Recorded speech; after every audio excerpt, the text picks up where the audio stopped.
Hey, what's going on, guys? My name is Jake from today'siphone.com, and here are this week's biggest stories. Okay, now the biggest news this week, iOS 5.1.1 is finally jailbroken, untethered, it's out now, go download it, and it's awesome. Absinthe 2.0, the jailbreak tool, was released, and it offers untethered jailbreaks for basically every device running iOS 5.1.1, so that's the first, second, and third generation iPad, Wi-Fi or cellular data version, with the exception of the new, cheaper iPad 2 because it has a different processor in it. Also, the iPhone 3G, 3GS, 4, and 4S, as well as the third and fourth generation iPod Touch. Now, before we move any further, I should warn you that you jailbreak at your own risk and that, it could void your Apple warranty or mess with your phone or whatever.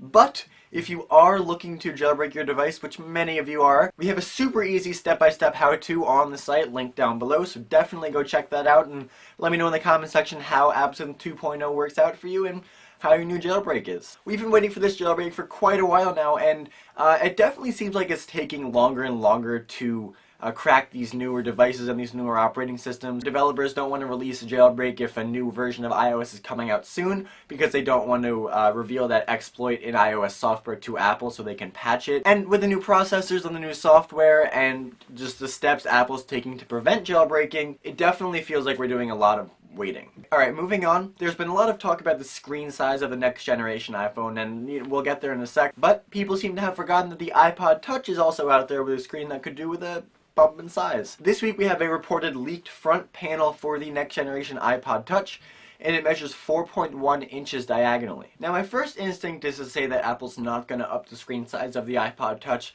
just because they want to, differentiate it from the iPhone. But I had the same opinion when the Retina display was coming out. I didn't think Apple would throw the Retina display on the iPod Touch because they wanted it to be an iPhone-only feature, and they did. So I'd say there's a decent possibility that we could see an iPod Touch with a bigger screen. Now, speaking of screen size, we have another iPhone screen size rumor this week. This time, 9to5Mac is claiming that Apple is currently testing 2 iPhone prototypes with 3.95-inch screens with a resolution of 1136 by 640. And what's interesting about this is that the screen actually isn't any wider.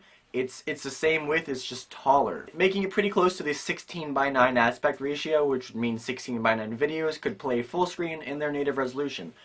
And that'd be great and all, but the whole problem of applications comes into play here. And I just don't think Apple's going to release an iPhone with a different resolution than the previous versions, just because there are literally hundreds of thousands of applications designed for the current resolution. I think it's much more likely that Apple's going to release an iPhone with a bigger screen, but with the same resolution to make sure that it just works with the App Store apps. And finally, if you've been checking out our YouTube channel or the site recently, you may have noticed a new video called Quiz Cam. Now, this is going to be a Q&A video that's going to happen every week where Cam is basically going to answer your questions. Now, these can be iPhone questions, tech questions in general, or really anything you want to know. You can ask him in the comments of the QuizCam video. You can ask him on Facebook. You can ask him on Twitter with the hashtag QuizCam. And he'll answer as many questions as he possibly can in a 6 to 7 minute video. So if you're more interested in how TIP got started, what Cam's favorite application is, or what his goat's name is, definitely check these videos out. There'll be a new one every Monday. Okay, well, that's all the big news for this week, guys. Thank you very much for watching. Before we go, I want to leave you with a question of the day, and that is, do you think jailbreaking will be around forever? I mean, I know there's always going to be people who can crack the software and hack iOS, but do you think Apple will ever be able to put a stop to jailbreaking or make it so it's so inconvenient that people just don't do it anymore? I think something would have to be pretty drastic for that to happen. I think Apple would have to open up their software a lot more, because there's always going to be the desire to jailbreak and there's always going to be people who can do it. But as we've seen with these recent jailbreaks, it's definitely getting tougher. I'd love to hear your opinions on the matter, so let me know in the comment section down below, or you can let me know on Twitter at TIP_Jake. And as always, the links to everything I talked about in this video are in the description down below, so please go check those out.